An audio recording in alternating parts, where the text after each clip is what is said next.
Hello and welcome to Inside Iraq. I'm Jassim Azzawi. The international community is today worried about Iran's nuclear program. Dr. Imad Khadduri was for many years an insider and one of the few Iraqi nuclear scientists to witness the rise and fall of Saddam Hussein's quest to acquire the nuclear bomb. Imad Khadduri is someone who can tell us who helped Iraq in its nuclear efforts, how a country can secretly develop the technology to build a bomb, and what lessons we can learn from Iraq, which may apply to Iran. Imad Khadduri, welcome to Inside Iraq. Thank you very much. As a matter of fact, your story is a mirror image of Iraq's nuclear quest and nuclear technology. It's the rise and fall of Saddam Hussein's quest to acquire the technology and perhaps ultimately the bomb. Upon graduation with distinction from Iraq, your father actually sent you overseas to study nuclear physics at his own expense. Why did you choose nuclear physics?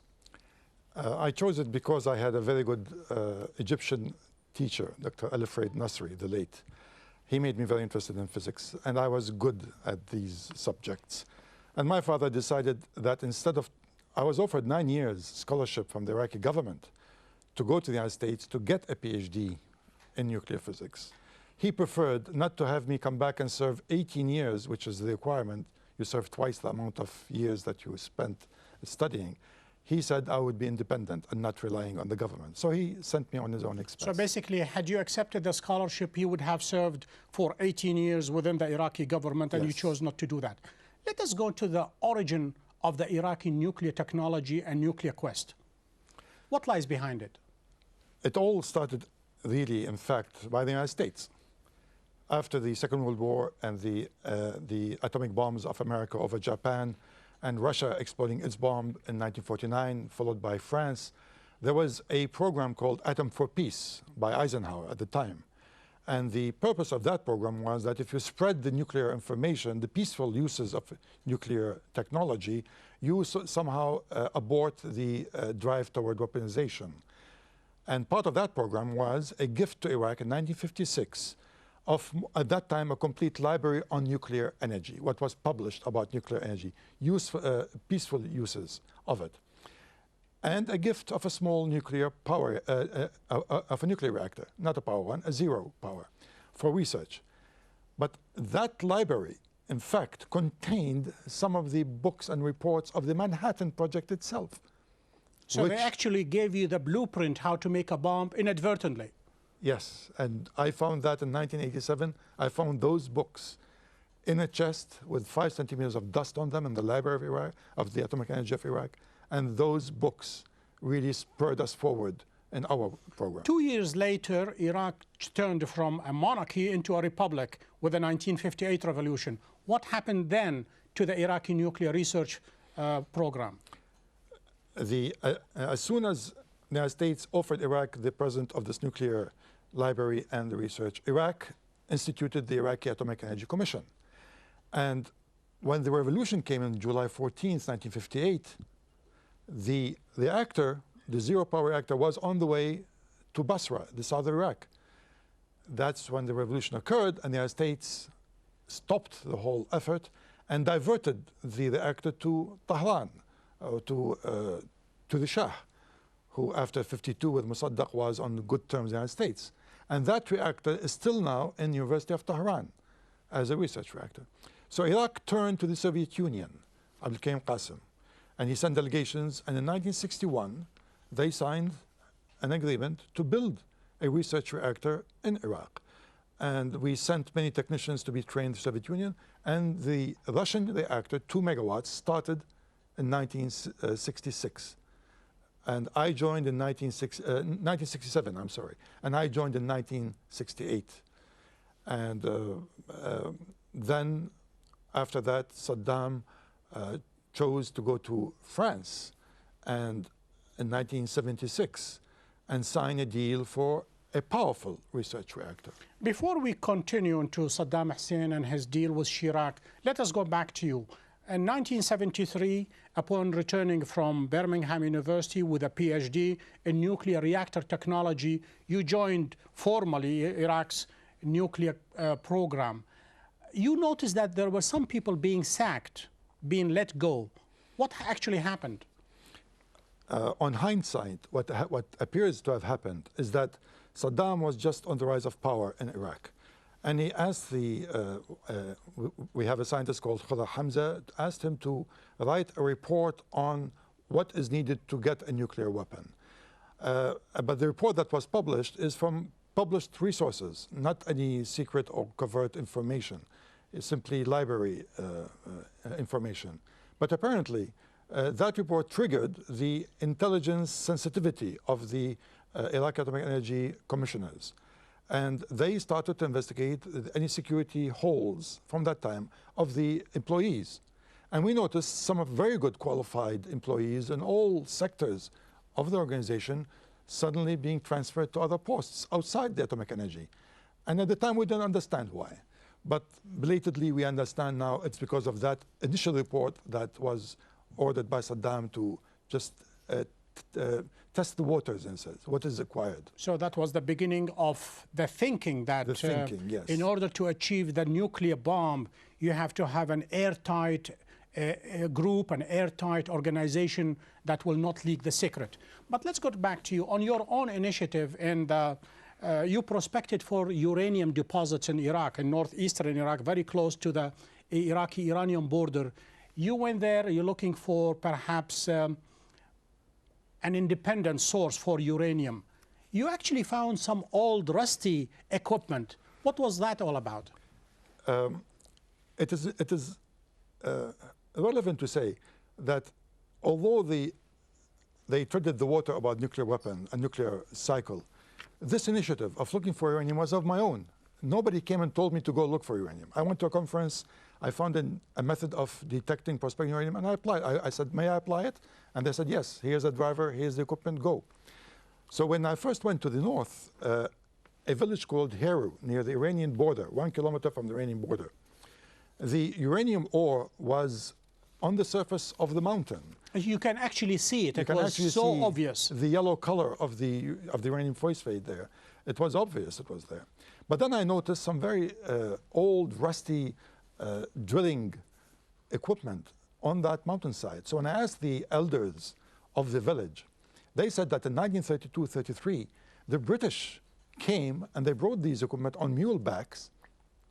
And that village is at least 100 and 120 kilometers. And this is almost 15 years before the Manhattan Project and the explosion in the Nevada desert. Yes, that's when the Germans, scientists began to realize the importance of uranium. And the British came on muleback, brought this equipment, drilled, and then left them because they couldn't take them back. They're too heavy.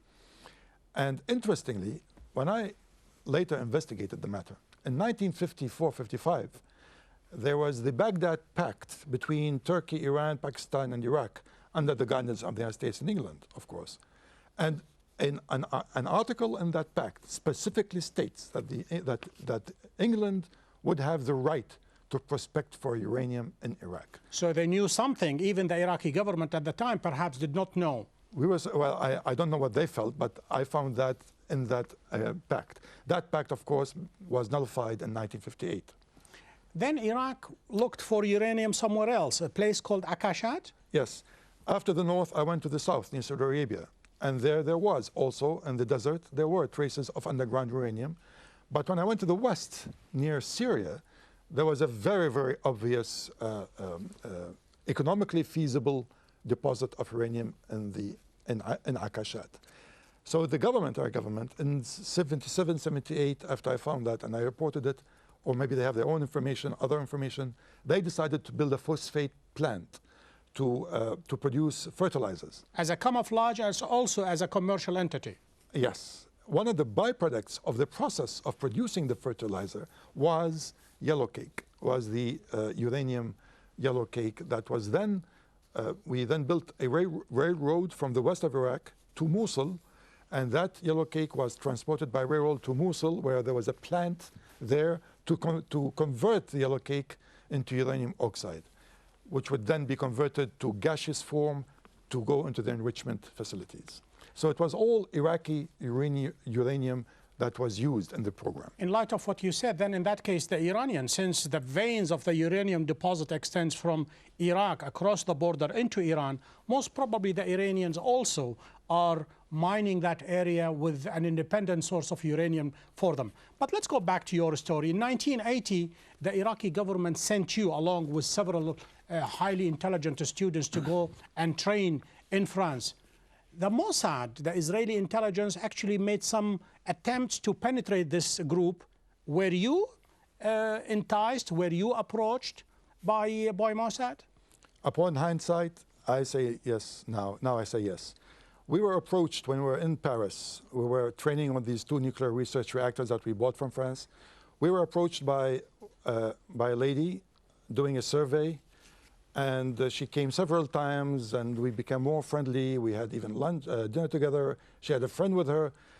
But on hindsight, now I can, for 90% probability, she was the same lady as the previous Prime Minister of Israel. Tzipi Livni actually approached you, the Israeli, currently the leader of Kadima, the former foreign minister, and what she was supposed to be the prime minister, was in France in that period as a Mossad agent, and she approached you. Yes, because her face is distinctive. A bit changed, a bit older, but at that time I can now connect. And then when I read that she was actually in France as a Mossad agent, the same period of time that we were there, it connected. Absolutely amazing. Imad Khadduri, this is a first. Imad Khadduri was approached by Tzipi Livni to become a double agent, and many of our scientists were approached. Many, of course, like myself, we never were asked. Some of us were asked directly. Some of us were never asked. We were just simply tested. And maybe by testing, they say that it's impossible to recruit this. But some of our senior scientists were frontally asked. That brings the story of Yahya al-Mashhad, and a brilliant Egyptian nuclear scientist whom you've known and whom you helped in order to get into the Iraqi nuclear technology. And he was killed a horrible death by Mossad in a Paris hotel. Tell me what happened, and tell me, was he the only one who killed, or some Iraqi students or some Iraqi nuclear scientists were also killed? The late Yahya al-Mashhad, I helped him become, to work with us at the Iraqi Atomic Energy Commission in 1976. And we had a very close relationship, scientific as well as personal. He and I developed the calculations of a nuclear explosion, starting from calculations on how the uranium burns in a nuclear reactor. It was all, again, on our own initiative. Nobody told us to do it, but we were doing it scientifically because of scientific curiosity. When the French sold us these 2 French reactors and we went to train on running experiments, we were surprised. I was the first to discover that uranium we're going to get is not what we bought. We bought 80% enriched. They gave us 18% to make sure it cannot be converted into a bomb. And that raised a lot of conflict. The Iraqi government sent the late Yahya al-Mashhad to negotiate with the French on this issue. And from the story from the Israelis themselves, the Israeli intelligence Mossad, they approached him several times to defect, to give secrets, and he refused adamantly. And that event in the Paris hotel, when they finally confronted him and they gave him a final chance to cooperate, and he didn't, they smashed his head with a copper rod. As a matter of fact, according to an Israeli Mossad agent who wrote the story, says he was killed a horrible death, yes, with hammers. But let's go also to 1981 when... Yeah, there were other Iraqis. Yes. Well, not students, there were the seniors. There's a very senior Kurdish engineer. He and a physicist in Geneva and in CERN, both were somehow injected with an unknown virus, and they bloated until they died in that same year. Imad Khadduri, in 1981, when Israeli fighter jets destroyed Tammuz 1 and Tammuz 2, that pretty much prompted Saddam Hussein to go into a crash course in order to acquire the bomb. When the bomb fell on Iraq in 1981, where were you? Well, it was about after 6 in the evening when the sun was going down. So everybody was at home except for some late workers at the reactor. And so from home, which is 20 kilometers away, we could hear the explosions. And we would run up on the roof of the house and we could see the smoke and the plume coming out and realizing that it is Al Tuwaitha that was bombed.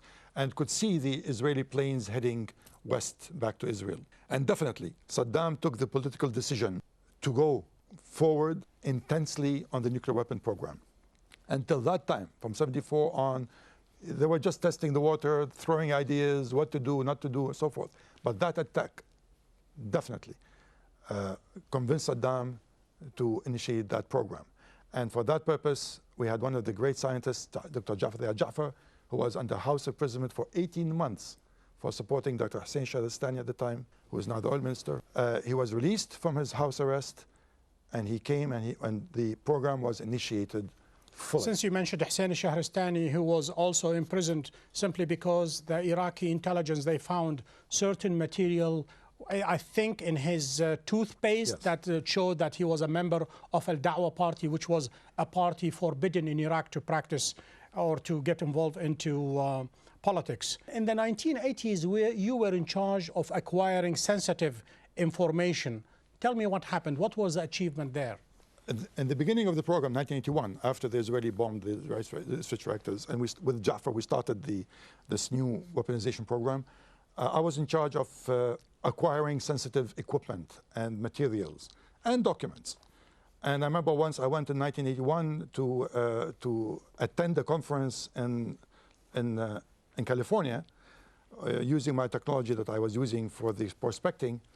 And Dr. Jafar wanted some very sensitive articles on the weaponization, and as well to acquire some lasers, very sensitive lasers. So I went there, and I went to a American librarian who had her business card on the table at her home, and I gave her a list of the reports that I want. And within 2-3 days, I went back and I collected them for $200 or something.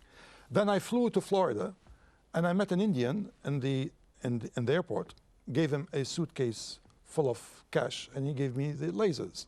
And of course, I had my security with me at the time, and then we came back to Baghdad. That was in the early 80s. I was in the program to acquire a nuclear power station from the Soviet Union, which was really a camouflage for the real nuclear weapon program. In 87, there was a big, huge turnover in the program, in the weaponization program, and a new technological venue was chosen, which is the same methodology as was used in Manhattan. So I was asked to come back and get the information for this process, the classified and the covert. And there, I did many things, for example. I found, first of all, these books that were in the library for about 50 years. They were the Manhattan books. And you also subscribed to many scientific journals with faked addresses in Baghdad, and these magazines were sent to different places, including the central bank, yes, where you, on a monthly basis, you would go and collect these magazines and give them to the scientists. I give it, yes, under camouflage names, and we collected huge amount of recent, at the time, information and technological.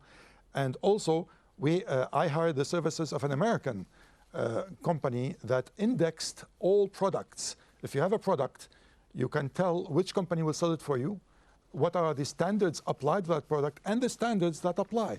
And I rented that library for $250,000 a year.